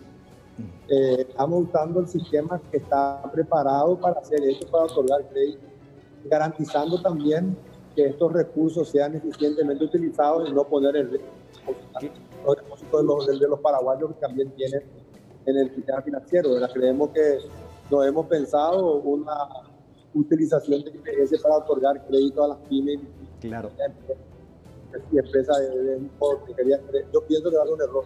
Claro, ministro. Yo creo que acá el concepto con el compañero Aníbal, más que nada tiene que ver de tratar, como le decía, el tema de la cadena de pago. Acá lo que hay que tratar de cuidar y proteger son a las pequeñas, medianas y grandes empresas de que puedan tener la liquidez necesaria para no cortar esa cadena de pago y no terminar de esas 600.000 personas que están legalmente dentro de IPS, terminen siendo después una carga para el Estado. Lo IPS más que nada por el concepto de, y si me sigue escuchando porque se cortó la señal, es de conseguir un préstamo internacional, de que el Estado sea garante y que las grandes empresas puedan tener esa garantía de recibir ese dinero. ¿Por qué decía a través de IPS? Que IPS sea el garante. Bueno, empresa Aníbal tiene 10 personas legalmente constituidas. También va a ser una manera de formalizar a otras 10 que tenga en negro y que pueda sumarse a la lista de funcionarios de IPS. Entonces, a través de la Agencia Financiera de Desarrollo, o no sé si las empresas de banca privada, la idea acá es de extender esa mano solidaria por parte del Estado para que no se corte esa cadena de pago, de tener un fondo de reserva, y eso también, en cierta manera, va a sostener la cobertura a la salud y también la vejez para aquellos empleados que van a tener su salario, y esa empresa también van a tener la posibilidad de pagar con un fondo del Banco Mundial, con un fondo de un banco internacional que el Estado pueda tener a 10, 15 años de plazo. Acá creo que las empresas no están pidiendo dinero gratis, sino la posibilidad de oxigenarse por lo menos con 2 años de gracia y una posibilidad de pagar a 5 o 7 años de plazo, ministro. Lo que yo no entiendo en tu ecuación, ¿qué papel va a jugar IPS ahí, verdad? ¿Por qué usaríamos una entidad que no tiene el expertise de dar crédito para que dé crédito a empresas? No para dar crédito, ministro. No para dar crédito. Yo creo que esa es una medida confusa y complicada, ¿verdad? Pero si tenés una propuesta en ese sentido, vamos a estudiarla. No para que IPS, sino que para IPS, a través de IPS, se pueda garantizar que se está entregando ese crédito a una empresa legalmente constituida que tenga a sus funcionarios legalmente y que, bueno, pueda decir, a esta empresa se le otorga y eso también va... Esa información hoy está a disposición. Justamente las empresas pequeñas y medianas tienen sus funcionarios registrados en IPS también. Hay un sector importante que es informal, pero esa base de datos están todas hoy Por eso que podemos decir que estas operaciones van a favorecer a 11.000 empresas con sus trabajadores que se van a ver de alguna manera con la posibilidad de continuar con sus puestos de trabajo. Después están las empresas de mayor porte, que ellas pueden acceder al sistema, y si no la pudieran acceder a los créditos estaríamos buscando alternativas de solución también para ellas, pero hasta la semana pasada el problema por el cual no accedían al crédito eran por un problema de liquidez, que hoy está resuelto, y por un problema que también está resuelto por el lado de la compra de cartera que podría hacer el Banco Central. Claro, a través de AFD, ¿verdad? Pero van a ser los bancos privados finalmente los que van a financiar, a entregar estos préstamos, ministro, y se va a topear las tasas, porque finalmente en esta historia después los bancos van a ser los beneficiarios, lo único que van a ganar. O sea, el sistema financiero es el que está preparado para hacer el análisis. Primero, si uno espera que se van a resolver los problemas de aquellas personas o empresas que ya tenían problemas antes del coronavirus, algo que no está en el análisis. Que tiene la capacidad de saber si esa empresa es viable o no, es el banco, cuál es la empresa del cliente. Y nosotros vamos a facilitar todo eso. ¿De cuánto serán si no estaríamos en un mundo donde estaríamos socializando las cosas? ¿De cuánto serán las tasas de interés, ministro, en promedio? Ahora, con todo este anuncio que se hizo... Va a depender de cada banco y va a depender del reglamento, pero van a ser tasas aceptables para esta situación en la que estamos viviendo. ¿Cuánto es una tasa aceptable para usted, ministro?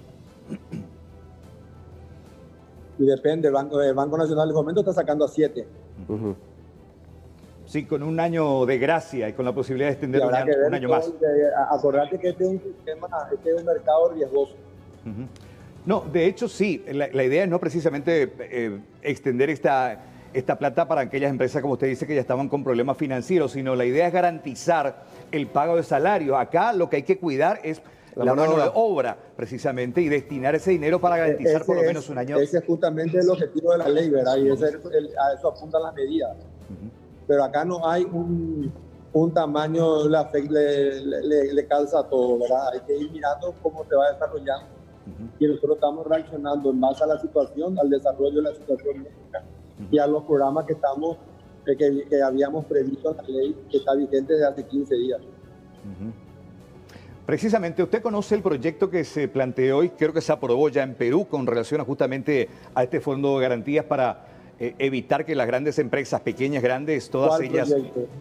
¿Cuál proyecto? Hoy presentó... Yo miré muchos proyectos, algunos descabellados, todo el fin de semana. Tienen una opinión del equipo económico, es cuestión de que ese proyecto se presenta al equipo económico. El diputado Sebastián García había presentado un proyecto de ley en el transcurso de hoy, con relación prácticamente lo mismo que se presentó en Perú, donde el Estado se convierte en fideicomitente, ministro.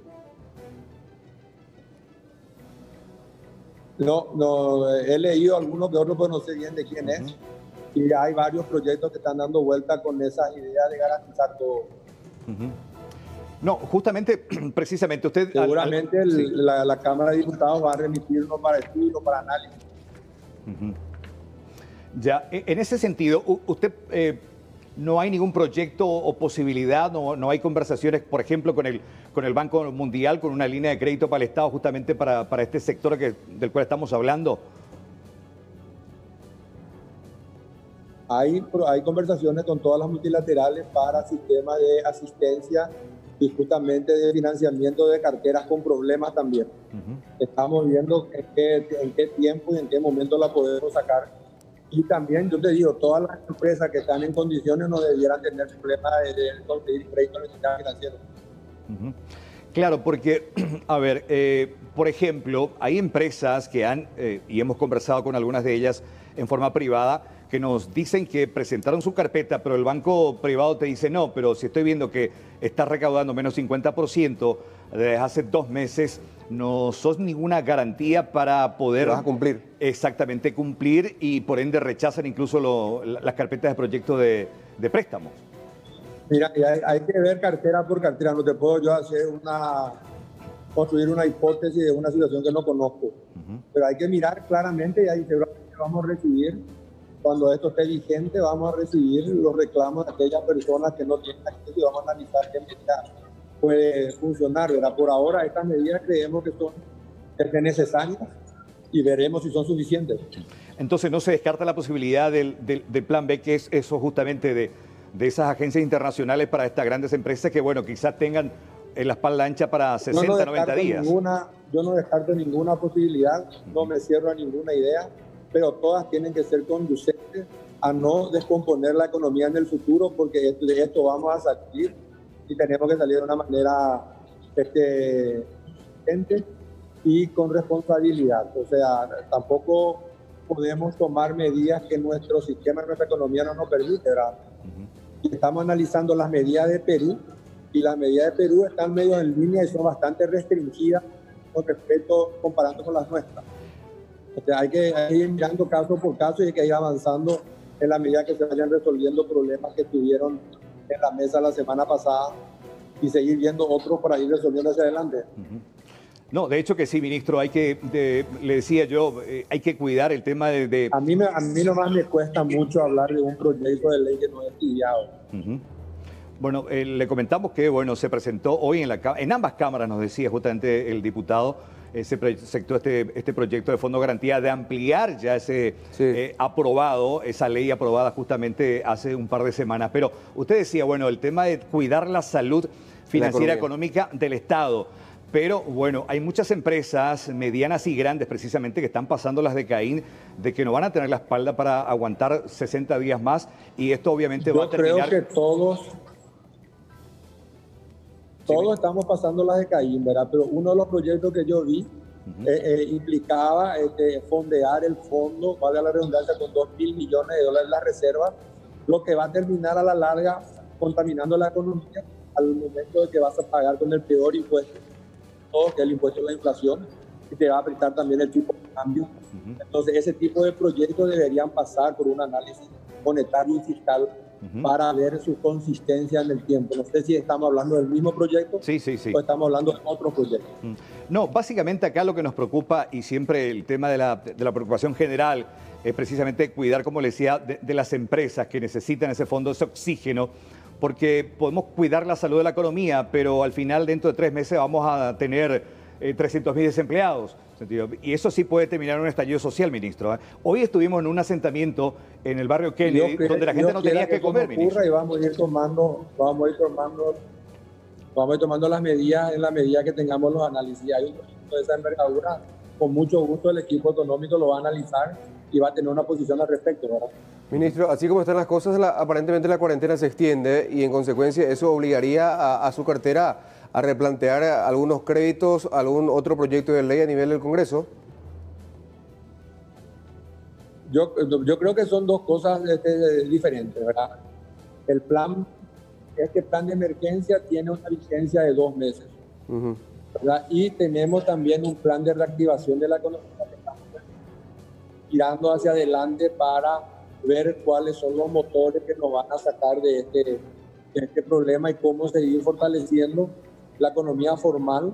Yo creo que el sector informal va a aprender también a formalizarse para no tener que pasar una situación como esta. Y vamos a presentar un plan comprensivo en los próximos días sobre cómo ir saliendo de esto y qué medidas necesarias vamos a seguir tomando, ¿verdad?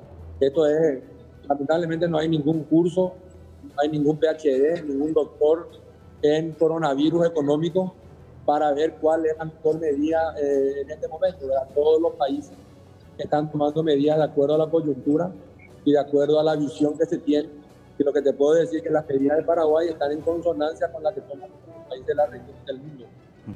Ministro, gracias por su tiempo, muy amable, y gracias también por tratar de entender y explicarnos de qué está pasando y, bueno, de qué va a pasar. La incertidumbre, pero bueno, yo creo que acá, como le decía y reiteramos, la idea es cuidar precisamente cuidar que no se corte esa cadena de pago y principalmente no generar más desempleados, porque finalmente al final de esta historia el Estado va a terminar subsidiando a los empleados. Lamentablemente estamos en una situación desconocida. Si vos mirás la ley que está vigente, la ley de emergencia justamente apunta a fortalecer la salud pública, fortalecer el empleo y evitar la ruptura de la cadena de pago. Perfecto. Es el postulado de esta ley y en función a eso estamos sacando estas medidas que se visualizaron hace 3 semanas cuando se dictó la cuarentena parcial y luego la total. Y como te digo, estamos abiertos a otras medidas que impliquen justamente el fortalecimiento de la economía y la salida rápida de esta crisis. La buena noticia que tenemos, por ejemplo, si vos mirás los análisis de las multilaterales que están dando vuelta por ahí, es que todos nos dan una caída de alrededor del 1,5 o 2%, mientras que a toda la región le dan una caída del 6%. Sí. O sea, tenemos fortaleza que no tenemos que destruir, que tenemos que fortalecer en este momento, y también todas las multilaterales nos dan una previsión de crecimiento importante el año que viene alrededor del 6%. O sea, yo creo que eso es porque se construyó una política responsable en los últimos años, en los últimos 15, 20 años. No debemos caer en la irresponsabilidad de la política, sobre todo en el marco económico, para poder justamente pedalear hacia adelante una vez que esto se vaya definiendo. Ministro, estoy de acuerdo contigo que uno de los problemas más complejos de esta situación es la incertidumbre. Exactamente, si ministro. cuándo va a terminar, sería mucho más fácil generar el problema, la solución. Para cerrar, por lo que vemos, creo que usted está en el Palacio de López, está todavía con el presidente de la República. A estas horas, ¿hay alguna medida que se prevé, se va a anunciar en las próximas horas? No, estamos haciendo un análisis de la situación. De la reunión con el presidente es diaria y a esta hora es un balance del día. O sea, yo me tuve que excusar para atenderle a ustedes en este momento, pero hasta ahora de lo que yo participé no hay nada especial más de todas las múltiples informaciones que hemos dado en el día de hoy. Ministro, un abrazo, muchas gracias por su tiempo nuevamente. Otro para ustedes, muchas gracias por el tiempo. Gracias, ministro de Hacienda. ¿No está cerrada ninguna idea? No, no está cerrado. Yo creo que esta situación, de hecho, y lo decía, es la incertidumbre la que genera precisamente esta situación bastante compleja, y yo insistía sobre algo que tiene que ver justamente de cuidar a nuestras empresas, que son finalmente las que dan mano de obra y las que pueden garantizar precisamente que esa gente no quede desempleada, porque ¿qué va a pasar? Hay más de 600.000 personas inscriptas en el IPS que están cotizando. ¿Qué va a pasar si 300.000 terminan desempleadas? Finalmente van a terminar siendo una carga para el Estado. Entonces, claro, en vez de subsidiar a desempleados, ¿por qué no generar un fondo de garantía para oxigenar a los empleadores? Por lo menos de aquí a fin de año, y darle un periodo de pago relativamente... Que sea razonable. Razonable y un periodo de gracia. Porque finalmente, acá en esta historia, lo único que van a terminar ganando son los bancos. Los bancos. Si no topean precisamente las tasas. Y está un experto también en economía con nosotros para seguir hablando sobre el tema. Sí, señor. Doctor César Barreto, ¿cómo le va? Muy buenas noches, bienvenido. Creo que lo escuchó el ministro de Hacienda. Sí, buenas noches, un placer estar con ustedes. Escuché una parte, sí, que conozco en gran parte las cosas, las medidas que están tomando, sí. Acá básicamente lo que nosotros le planteábamos, y bueno, una cuestión técnica bastante compleja, por ahí sí nos ayuda a digerir y hablar en cristiano acerca de lo que realmente necesita el Estado para sortear esta situación. Usted recién escuchó nuestro comentario al respecto. Hay más de 600.000 cotizantes, una buena oportunidad para legalizar a varias empresas, pero tiene que venir un crédito de afuera, que el Estado sea garante y que permita a estas pequeñas, grandes, medianas empresas de no cortar esa cadena de pago y que pueda tener la posibilidad de, después de 2 años de gracia, de poder pagar. Porque finalmente después lo único que decía yo, van a terminar ganando, o sea, acá son los bancos, sentido. No sé qué opinión tiene al respecto, doctor. Mira, yo creo que opciones siempre hay. El tema, yo creo que aquí hay que entender con mucha claridad esto. Ninguna empresa, micro, pequeña, mediana o grande, va a poder sostener pago de salarios por más de que se endeude al 0%, por un periodo largo de tiempo, incluso con una garantía del Estado. Yo no recomiendo eso para nadie, porque lo único que va a generar es, si esto dura 12 meses, ellos tienen que endeudarse 12 meses de salario, la empresa va a quebrar antes de ejecutarse la garantía del Estado. Entonces hay que tener mucha claridad con lo que uno plantea, porque las soluciones pueden ser peores que la enfermedad, ¿no? La forma en que funciona esto es que si efectivamente esto va a durar más tiempo, yo lo que les recomiendo es a las empresas que hagan suspensiones temporales de sus trabajadores y que pasen a cobrar el subsidio del IPS, que está estructurado con 100 millones de dólares. Hoy, si el ministro de Hacienda tiene que hacer algo, lo que tiene que hacer es ampliar esos 100 millones a 200, a 300, a 400 millones de dólares, lo que haga falta, mientras dure la cuarentena. Pero yo no le recomiendo a ninguna empresa que se endeude para pagar salarios, para sostener salarios sin tener ingresos genuinos. Eso no es bueno, le va a hacer quebrar a las empresas, ¿verdad? Hay que tener mucha claridad en eso. Yo he sido muy claro en esto en todos los ambientes que hablé, porque me plantearon todas estas cosas ya hace un tiempo, pero creo que hay que ser un poco serios en estas cuestiones, ¿verdad? La forma que funciona, el modelo de empresa no sirve si es que no hay ingresos. Una empresa contrata recursos, produce un bien o un servicio y vende ese bien y servicio y genera un ingreso, y con ese ingreso paga todos los recursos que utiliza para producir ese bien y servicio. Si por alguna medida sanitaria la empresa no puede producir, obviamente que no puede tener recursos a quien le esté pagando si no puede producir y no puede vender su producto. Eso es una cuestión, la forma que está diseñada la empresa, de cómo funciona una economía de mercado, ¿verdad? Yo creo que es importante esta medida que sacó el gobierno de ampliar el fondo de garantía, porque los que no tienen garantía realmente son las pequeñas y las medianas empresas. Y ahí podemos discutir hasta dónde llega el tamaño de una mediana empresa. Se puede ampliar un poco en esta coyuntura, incluir empresas un poco más grandes como medianas, ¿verdad?, para tener una cobertura más amplia. Pero yo creo que pueden tomar préstamos para cubrir otro tipo de cosas que les permita sobrevivir 1 mes, 2 meses, 3 meses, mientras pase este periodo. Pero no creo que sea para sostener una plantilla de trabajadores a quien le esté pagando salario todos los meses. Yo no creo que eso sea viable, Carlos. Ahora, doctor, ¿cómo sorteamos las exigencias establecidas por las entidades bancarias o financieras para acceder a un crédito, y también a las tasas de interés, por ejemplo, que de repente no pueden ser pagadas justamente por esa gente que está necesitando en este momento de esa ayuda financiera? Mira, yo creo que con el fondo de garantía es la solución, digamos, en este caso, porque el problema ustedes lo pusieron muy bien al inicio. Ustedes dijeron cómo hace una pyme hoy para poder solicitar un crédito si él no puede mostrar cuánto es lo que va a vender mañana, pasado mañana, dentro de un mes. Ese es el problema. Entonces, el 90% de las pymes ya tiene algún historial crediticio con algún banco, alguna financiera o alguna cooperativa. Él ya puede demostrar su historia de los últimos 12, 36 meses. En base a eso, estoy seguro que le van a dar un crédito con una garantía de este fondo de garantía y en las condiciones financieras que el gobierno defina. Yo creo que el sistema financiero y también las cooperativas van a acompañar eso, porque es una situación muy extraordinaria. Acá no estamos hablando de ganar dinero, acá estamos hablando de sostener que efectivamente estas empresas que puedan seguir viviendo y que dentro de un año salgan todas a flote, ojalá, ¿verdad? Y que la economía continúe funcionando y que los negocios puedan seguir funcionando de vuelta a partir de allí.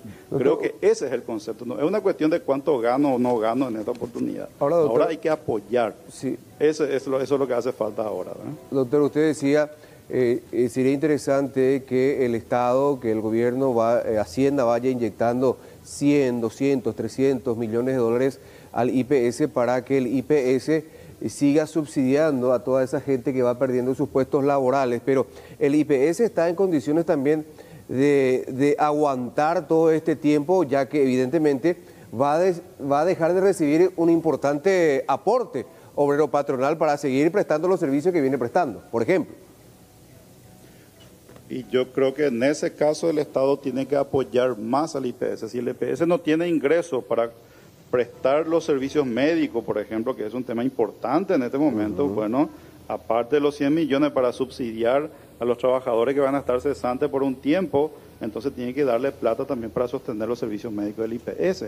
Hay que hacer las cosas bien y completo para que funcione todo, porque si no, alguna pata de la mesa va a estar cojeando y vamos a tener problemas en las próximas semanas, ¿verdad? Se incluyó 100 millones, yo desde el principio le dije al ministro de Hacienda que me parecía que era poco. Yo le sugerí que 300 millones de dólares incluya allí. 300 millones para los formales, 300 millones para los informales, es lo que yo le sugerí. Yo creo que finalmente vamos a terminar más o menos en esos niveles en ambos frentes. Y si hace falta plata para sostener los servicios médicos del IPS también, pues entonces hay que incluir también esa parte del soporte financiero para que el IPS pueda seguir prestando en tiempo y en forma los servicios médicos que hacen falta hoy y van a hacer falta en las próximas semanas, ¿verdad? Y lo otro es que acá también el tema importante, yo estoy insistiendo mucho en esto, ¿verdad? Los médicos hoy tienen bajo su responsabilidad lo que pase con la economía también, no solamente con la salud. Ellos están marcando el rumbo, están marcando las pautas, y yo les pido a ellos que también sean responsables en considerar de que estamos aplanando la curva. Bueno, aplanemos la curva para que los servicios médicos sean capaces de soportar una carga importante de personas que se puedan ver contagiados en algún momento, pero hay que ir liberando de a poco para que la economía empiece a funcionar de vuelta. Y ahí de vuelta, cuando la economía empieza a funcionar, no sé, mayo, junio, julio en adelante, hay que inyectar mucho dinero en inversión en obras públicas de vuelta para que la economía se pueda recuperar, porque esto es un golpe muy fuerte el que hemos recibido acá. Es como que paró la máquina y tenemos que empezar a hacer funcionar la máquina de vuelta. Y ustedes saben que una máquina encima que cruje todo, ¿no es cierto?, hacerlo funcionar de vuelta nos va a llevar tiempo. Hay que poner, el Estado en este momento tiene que poner recursos para que esto pueda seguir funcionando en los próximos meses, ¿no? Y no, precisamente al respecto del tema de la plata de organismos multilaterales, para que el Estado sirva garante, para poder inyectar precisamente. Yo me refería al tema de la cesión de pago, porque si permitís que vos tengas un plantel, y entiendo perfectamente su lógica administrativa, yo me voy por la cuestión esta de poder garantizar el empleo y de que las empresas puedan tener la posibilidad de seguir pagando a sus empleadores, pero me pareció muy interesante y razonable también su planteamiento, porque esta posibilidad también va a tener IPS de seguir recibiendo el dinero tanto del empleado como del empleador, y que pueda garantizar no solamente salud, sino también la jubilación, doctor. Así es. En mi lógica, yo respeto mucho la opinión tuya y la de otros colegas que hablaron de eso también. Yo estoy hablando con mucho respeto aquí. Claro. Y no sé si tengo la razón yo o tienen la razón ustedes, ¿verdad? Hay que ser sincero en eso, ¿verdad? No, lo que yo creo es que los salarios... Sí, doctor. Los salarios yo creo que tienen que ser sostenidos a través de subsidios del IPS, y el resto de las cosas la empresa tiene que poder sacar algún crédito a costos muy bajos y a plazos largos para poder sostener el resto de la estructura de una empresa, para que dentro de 6 meses esa empresa pueda recontratar a esos trabajadores que estaban siendo subsidiados por el IPS y tenga todo el resto funcionando para que pueda empezar a trabajar de vuelta con fuerza y seguir adelante. Una tasa razonable, ¿cuánto sería finalmente, para terminar la entrevista, doctor? Una tasa razonable en el mercado donde no sospechemos que finalmente los bancos estén ganando a costa de este dinero. Y no sé, ya definitivamente tiene que ser tasa de un dígito, 7, 8% como máximo, ¿verdad? Esas son las tasas que depende de qué costo ponga la garantía también el gobierno o la AFD para las garantías que van a otorgar. O sea, todavía no se habló de eso. Lo que yo te puedo asegurar es que estoy seguro que el sistema financiero y el sistema cooperativo van a acompañar lo que el gobierno decida hacer en este campo. Porque en este momento no es ganar plata. Claro. En este momento es sostener. Sí, doctor, señor, como siempre, un placer. Muchas gracias, un abrazo. Gracias por tu tiempo. Igualmente. Gracias. Igualmente, hasta luego. Doctor Barreto, exministro de Hacienda. Vamos junto a Rolando Rodríguez. También nos acompaña aquí en los estudios del Sistema Nacional de Televisión el diputado Sebastián García, con quien vamos a conversar. Escuchó atentamente lo que está hablando el ministro de Hacienda, también la opinión de un economista con relación a toda esta situación, que hasta este momento al parecer no hay nada definido, nada concreto, y la situación tiende a volverse más crítica para tomar una postura definida, diputado. Así mismo, muy buenas noches. Realmente resulta preocupante, ¿verdad? Vamos por la segunda semana de la ley de emergencia, 9 días sin banco, ¿verdad? Yo no sé si vieron los que eran la fila de los bancos y la gente que hoy buscaba cobrar un cheque o tal vez depositar para cubrir su cuenta, para cubrir su saldo, y todavía no hay soluciones que lleguen al bolsillo de la gente. Tenemos todas soluciones de escritorio, ¿verdad? Soluciones en las leyes promulgadas, en los decretos promulgados, pero las soluciones no llegan al bolsillo. No hay salida para la pequeña empresa que no tiene puertas a donde golpear. Entonces es realmente preocupante, ¿verdad? El gobierno está llegando tarde. Son muy interesantes los puntos que señalaba el ministro, pero el gobierno está llegando tarde, ¿verdad? Acá hablamos de una ley de emergencia donde se le dio un cheque en blanco. El gobierno no pestañeó a la hora de asegurar el endeudamiento para cubrir salarios públicos, pero no aseguraron soluciones inmediatas y rápidas para las microempresas, las pequeñas empresas que mueven el 80 al 90% de la economía. Entonces es realmente preocupante porque hoy sale un fondo de garantía que sencillamente todavía no va a ser suficiente. Entonces por eso está esta propuesta que buscamos ampliar, hacer un fondo de garantía mucho más grande, con una medida radical, una situación extraordinaria que requiere medidas extraordinarias. Entonces, ¿en qué consiste este proyecto para tener una idea? Y básicamente se crea un nuevo fondo de garantía, ¿verdad? Un fondo de garantía administrado por la AFD o el Ministerio de Hacienda mismo. El Ministerio de Hacienda contrae a través de posiblemente un acuerdo con el Banco Central una parte de las reservas internacionales o tal vez otras vías de financiación como son la deuda interna. El Ministerio de Hacienda puede emitir bonos del Tesoro, ¿verdad? Y a través de eso conforma este fondo de garantía que nosotros estimamos que basado justamente en la opinión que sostenía el economista Manuel Ferreira, ex ministro de Hacienda también, un fondo que esté en torno a los 2.000 millones de dólares, ¿verdad? 2.000 millones de dólares para asegurar la cadena de pago. Acá lo que no tiene que parar la rueda, ¿verdad? Si nosotros promulgamos una ley de emergencia pensando más o menos que la economía va a empezar a volver a partir entre junio, julio, ¿verdad? Tenemos que, la gente no tiene que parar, ¿verdad? Las empresas están en un proceso de reinvención, entonces es urgente que tengan donde golpear puertas. Una empresa, te doy un ejemplo, ¿verdad? Interesante, un restaurante, por ejemplo, que cerró su puerta el día 1, ¿verdad? Que conforma una parte importante de la economía, cerró sus puertas y se quedó sin capital operativo. ¿Y qué va a hacer? Aguantó el fin de mes de marzo, está pasando abril, está transcurriendo abril, ¿qué va a hacer? Va a suspenderle a su gente para que sus cocineros que ganaban bastante bien, sus mozos que ganaban bien, vayan a tantear esa respuesta del medio salario mínimo que a lo mejor van a cobrar. Entonces, si vos le das a la pequeña empresa un lugar donde golpear su puerta, donde golpear puertas para conseguir fondos, estamos hablando de pequeñas empresas que necesitan crédito a sola firma de 50, 60 millones, 100 millones. Entonces necesitamos salida inmediata con condiciones flexibles, con condiciones de periodos de gracia. No puede ser que hoy no sepan todavía cuánto va a ser el interés, ¿verdad? No puede ser que no sepamos que el interés no puede superar el 5%, 3%. Tiene que ser algo que más o menos acompañe la estimación de inflación. Y asegurémonos de que siga fluyendo la rueda. ¿Por qué? Porque esa rueda que sigue, ese endeudamiento que supuestamente es riesgoso, al fin y al cabo da de comer a las familias. Entonces eso es lo que tenemos que asegurar. Y hablamos de que hay políticas poco claras todavía en cuanto a eso, porque si bien ellos aseguran, ¿verdad?, de que va a flexibilizar, que se le va a dar crédito a las empresas para que sigan moviéndose, las entidades bancarias hoy día se niegan a otorgar el crédito, pese a que el gobierno dice sí, se va a flexibilizar y a partir de ahora ya no habría ningún inconveniente, pero ahora el propio ministro de Hacienda dice que tiene que estudiarse caso por caso y mientras tanto el tiempo va corriendo y no hay forma de aguantar. Lógico, pasaron 2 semanas de la ley de emergencia, no llegan las transferencias, no llega el programa PTO, se están suscribiendo recién.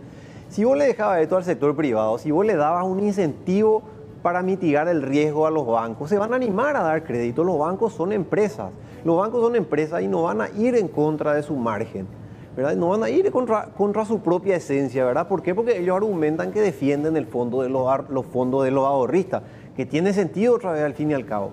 Entonces vos das medidas de liquidez, das, ¿cómo se dice? La reducción del encaje, reducción de la tasa de política monetaria, das las medidas que dan la liquidez, pero no das algo que mitigue el riesgo, ¿verdad? Que el banco sepa que ante una situación de riesgo que atraviesan las empresas, está un estado garante que te va a asegurar cobrar ese crédito. Entonces, ahí vos haces que salga la plata, que fluya la plata, que llegue a las pequeñas y medianas empresas y que ellos paguen salario y que ellos puedan consumir. Entonces, que esa persona que hoy está en la fila para la suspensión vuelva a cobrar un sueldo y vuelva a comprar el súper y vuelva así a correr la cadena, ¿verdad? Que vuelva a poder hacer llegar el consumo con regularidad a su familia.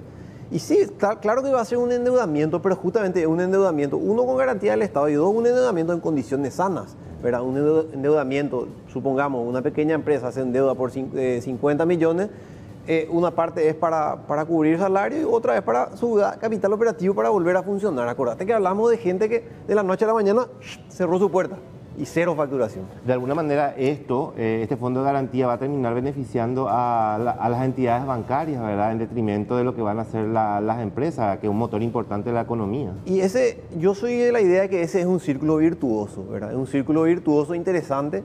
¿Por qué? Porque hoy las entidades financieras no le prestan a las pequeñas y medianas empresas. ¿Por qué? Porque no asumen, no están dispuestas a asumir el riesgo, ¿verdad? Entonces tenemos un universo gigantesco de pequeñas y medianas empresas que tiene que ir al sector informal, que tiene que ir, está ahogada por su cheque, está en el préstamo informales a tasas altísimas. Entonces, acá es donde el Estado tiene que cuidar el empleo de verdad, ¿verdad? En sectores, o sea, les quiero pedir a ella, al ministro y al economista, a los que estuvieron antes, a ir a recorrer los comercios, ahí sobre Ciudad Ayala, hacia el mercado, y sentir un poco esa gente que su cheque le va a entrar hoy, su cuenta se le va a cerrar. Bueno, a lo mejor no se le va a cerrar la cuenta porque justamente está en la ley de emergencia, pero los costos administrativos siguen. O sea, el banco te va a seguir cobrando los costos administrativos. Entonces yo me temo que las medidas están llegando tarde, ¿verdad? El gobierno está llegando tarde porque con las otras medidas paliativas no tuvieron la agilidad. Entonces déjenle al sector privado, déjenle a las pequeñas y medianas empresas, denle la herramienta para que permitan que acelere otra vez la economía como tiene que ser, con miras a que en cierta manera la economía retome su ritmo allá por el mes de junio, ojalá el mes de junio, tal vez julio, ¿verdad? Pero esa espalda de 2 meses nomás tiene que aguantar, esa espalda de 2, 3 meses, y después la gente ya se va a reinventar. No tiene sentido hablar de que la economía va a parar en su totalidad por un año, porque eso no va a pasar, no va a suceder eso, ¿verdad? Entonces, hagamos una previsión de acá a 2, 3 meses y démosle el impulso a las empresas para que no tengan que cerrar sus puertas. Hoy estamos leyendo empresas que quiebran directamente, que de lo contrario estarían aguantando hasta que todo vuelva a la normalidad y después, digamos, se reinventarían a lo que es la nueva normalidad. Hay empresas que están subsistiendo ya de sus reservas, hay que te van a aguantar 2 meses más, 3 meses más, 90 días máximo, y después vamos a generar una gran cantidad de desempleados que va a ser finalmente un problema para el Estado también. Y estás contribuyendo a la bola de nieve de subsidiados de IPS, de gente que... Y ni qué decir del sector inmenso que no está en IPS. O sea, nosotros hablamos de un sector también de pequeños emprendedores que se financian con su tarjeta de crédito, se financian los chicos. Las pequeñas empresas se financian buscan con su ahorro, con la platita que tenían separada, con su caja misma, con su recaudación misma, hacen girar. Y entonces hay que bajar de la teoría a la calle, ¿verdad? Al comercio, al comerciante, al que tiene que estoquearse un poquitito para que volver a vender, o ahora que se abrió otra vez el delivery. Al pequeño comerciante que vende regalos, que vende cosas que tienen que llegar a la casa. Eso tiene que volver a circular porque ese emplea a 2, 3 personas, un depositero, un repartidor y un cajero, ¿verdad? Y bueno, esas 3 personas tienen que volver a cobrar un salario normal y no tienen que estar suspendidas. Darle un acceso a un crédito que su negocio rentable va a contribuir a un círculo virtuoso. ¿Este proyecto en qué etapa está? Y nosotros presentamos el proyecto de este fondo de garantía en Cámara de Diputados y en Cámara de Senadores, con mira a que se pueda tratar cuanto antes en la primera que sesione. El fondo de garantía prevé un incentivo a la formalización, ¿verdad? Le dice, dale crédito al que mete gente a IPS, dale crédito a la empresa que se animó a quitar su RUC y que era un informal hasta hace poco. Dale crédito al que estaba bien calificado. Entonces, genera esos incentivos, pone las barreras de no dar crédito a mansalva, que es lo que tienen miedo, los ortodoxos, digamos, del sistema financiero, pone las barreras, pone las limitaciones, de manera que una pequeña, mediana y las grandes empresas también, porque acá tenemos grandes empresas que emplean a un montón de personas, que son grandes contribuyentes al fisco, pero que su rueda está trancada. Entonces, a ellos hay que darle otra vez el empujón y no bajo la premisa de que cuando cuando todo se vuelva a mover, ellos van a poder continuar con tranquilidad porque tuvieron espalda. Finalmente este proyecto tiene un periodo de gracia, se fija ya también interés, eso. Sí, nosotros previmos un periodo de gracia de 1 año y una tasa máxima de un 5%, ¿verdad? Basada en cuánto estimamos que va a estar la política monetaria en el transcurso de este año, ¿verdad? Que suponemos que tiene que ir cada vez más abajo para que el Banco Central tiene que realizar ese, o sea, tiene que ir con esa medida, ¿verdad? Entonces, por eso creemos que es inminente, ¿verdad? Y bueno, acá no estamos inventando nada, son simplemente también soluciones similares a las que vinieron adoptando en otros países, soluciones similares, y no hay que tenerle miedo a cuando dice, acá vamos a incentivar la inflación. Mentira, acá tenemos demasiados factores en Paraguay que pueden controlar esa inflación. No es así, la tasa de cambio no se va a disparar. Más grave que una movida en la tasa de cambio es la gente que queda en la calle, es la gente que hoy tiene una incertidumbre, no sabe si le van a dar su suspensión, no sabe si IPS le va a pagar, no sabe si le va a llegar el ñangareco. Entonces, dale una salida, una puerta donde golpear, ¿entendés? Y dejarle al sector privado también que impulse solo y a las pequeñas y medianas empresas que ya son el motor de la economía y que ellas sigan, ya que el gobierno está llegando tarde y no está pudiendo mantener el ritmo que requieren las medidas económicas para que la gente pueda cumplir la cuarentena y para que la gente pueda cumplir las medidas sanitarias que son inminentes y que son la máxima prioridad en este momento. Diputado Sebastián García, gracias por estar con nosotros. Gracias a ustedes y a las órdenes. Establecemos una breve pausa, ya volvemos.